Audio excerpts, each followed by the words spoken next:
Distance de consommation. Des clients appellent au boycott. Ça suffit. Oui, vraiment, ça suffit. Lorsqu'un distributeur alimentaire en Allemagne se transforme soudain en militant politique. Distance de consommation.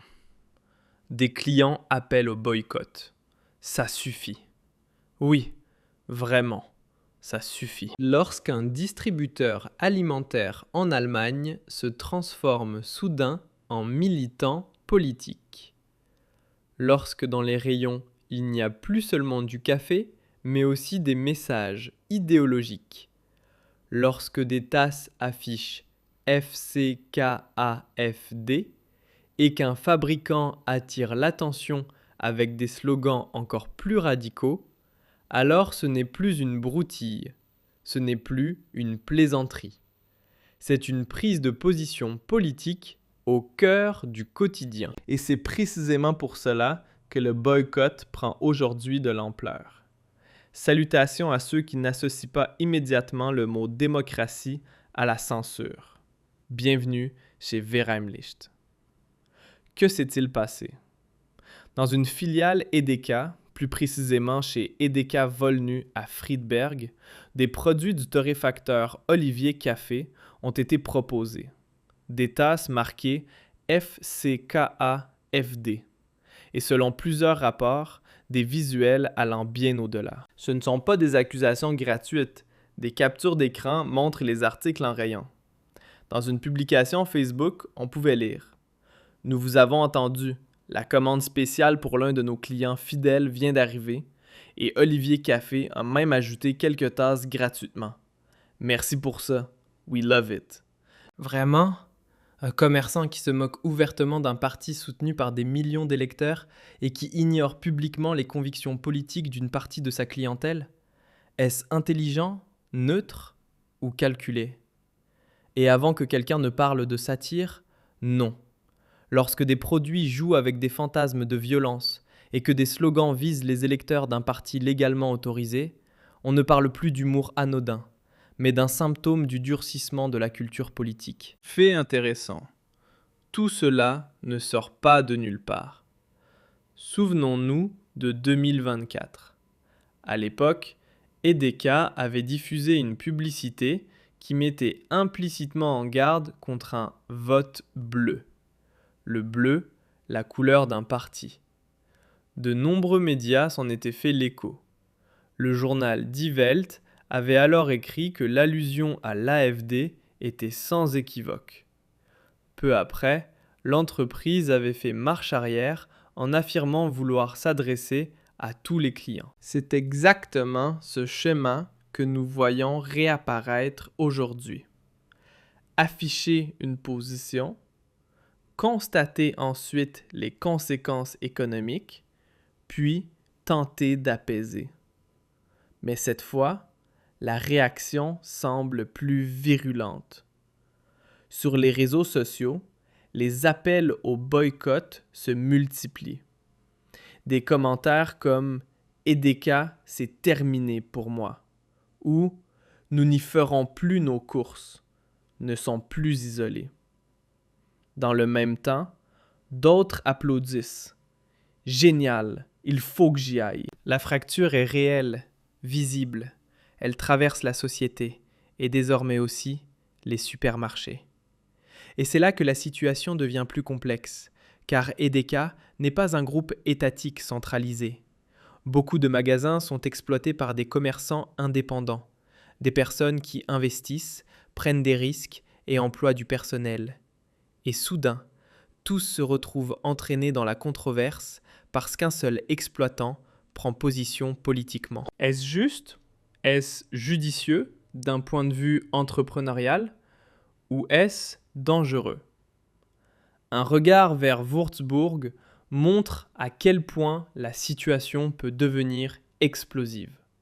Là-bas, un exploitant Edeka a dû jeter des produits rendus inutilisables après que des militants y ont collé des autocollants. Dans une note affichée en magasin, il écrivait « Chers sauveurs du monde, et défenseur autoproclamé de la démocratie. Votre frénésie destructrice envers les opinions politiques différentes ne cesse de croître.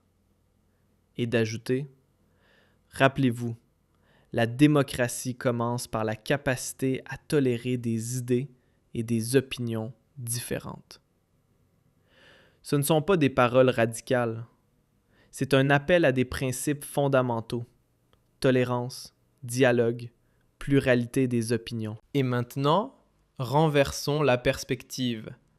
Cela vaut-il aussi pour Edeka Volny? Cela vaut-il aussi pour ceux qui se moquent des électeurs de l'AfD? Ou bien la tolérance s'arrête-t-elle précisément là où la politique devient inconfortable? Nous sommes en 2026.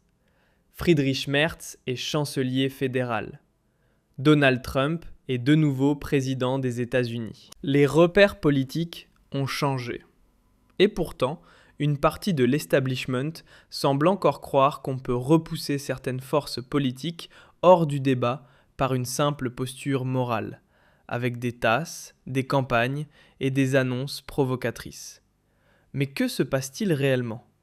Les gens ne se sentent pas éduqués, ils se sentent méprisés.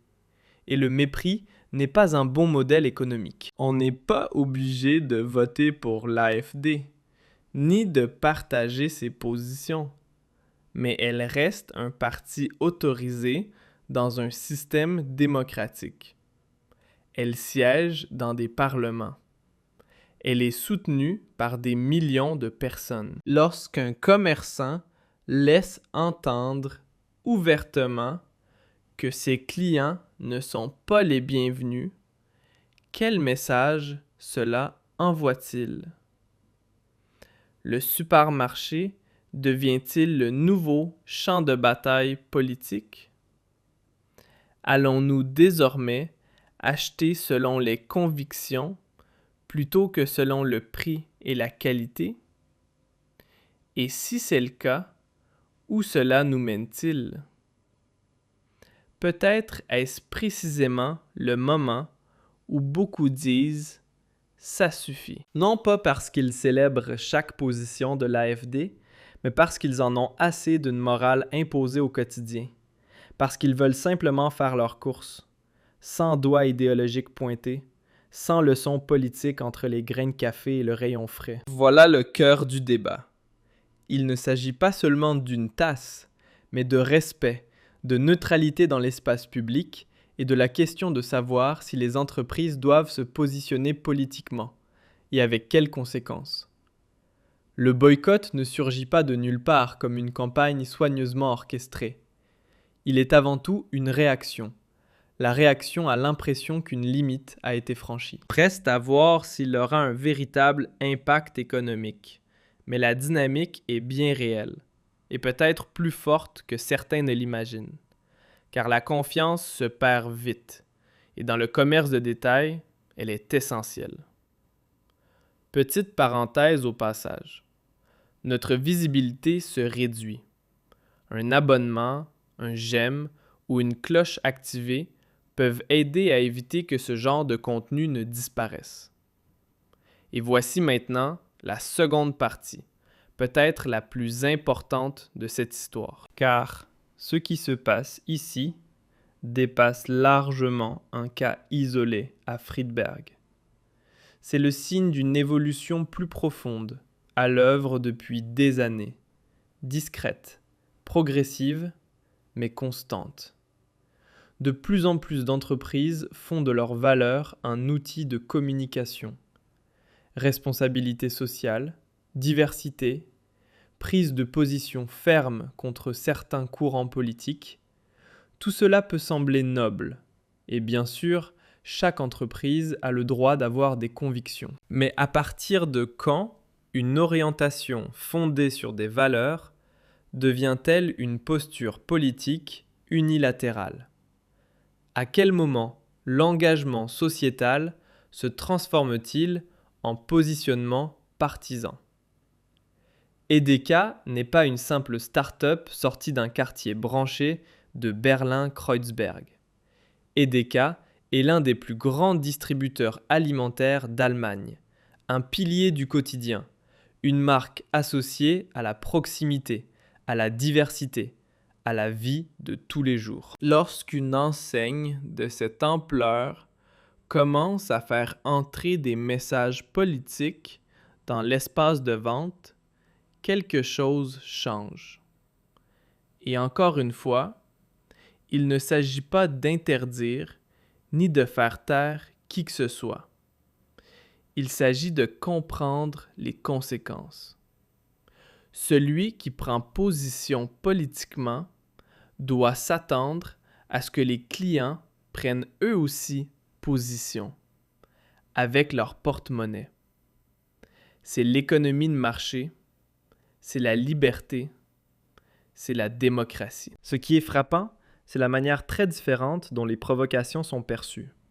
Imaginons un instant, hypothétiquement, qu'un commerçant vende des tasses ridiculisant un parti de gauche. Le tollé serait immense. Débats télévisés, éditoriaux indignés, prise de distance publique. Mais lorsque la cible est l'AfD, on parle rapidement de satire, de prise de position, de symbole. C'est cette impression de deux poids, deux mesures qui met beaucoup de gens en colère. Pas seulement l'objet en lui-même, mais le sentiment qu'il existe des règles différentes selon le camp visé. Et une autre question surgit, celle de la radicalisation du langage. Lorsque des expressions évoquant la violence apparaissent, même sous couvert d'ironie, quel impact cela a-t-il sur la culture politique? Nous parlons sans cesse de haine en ligne, d'apaisement du discours, de responsabilité collective. Cela ne va-t-il que dans un seul sens? Le responsable de la filiale de Würzburg l'a résumé en une phrase simple. La démocratie commence par la capacité à supporter des opinions et des points de vue différents. Ce n'est pas un slogan partisan, c'est un principe fondamental de toute société ouverte.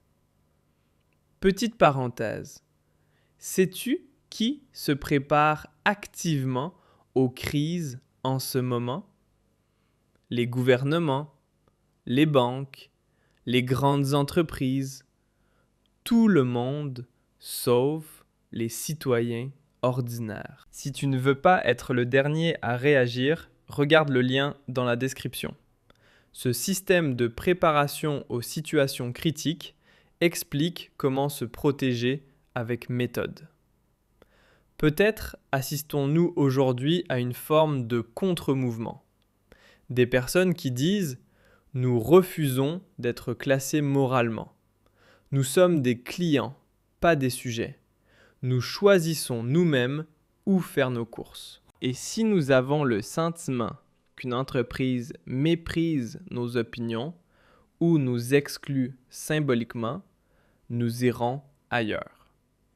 Au final, ce sera le marché qui tranchera. Pas Twitter, pas les vagues d'indignation morale, mais tout simplement le ticket de caisse. Et peut-être, oui peut-être, que ce débat mènera à quelque chose de positif.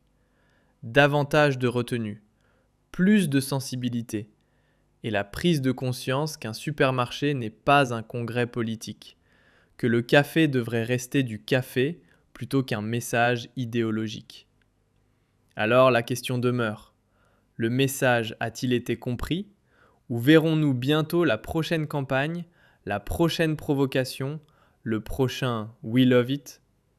Une chose est certaine, les gens observent de plus près. Ils lisent, comparent, réagissent et n'oublient pas si vite.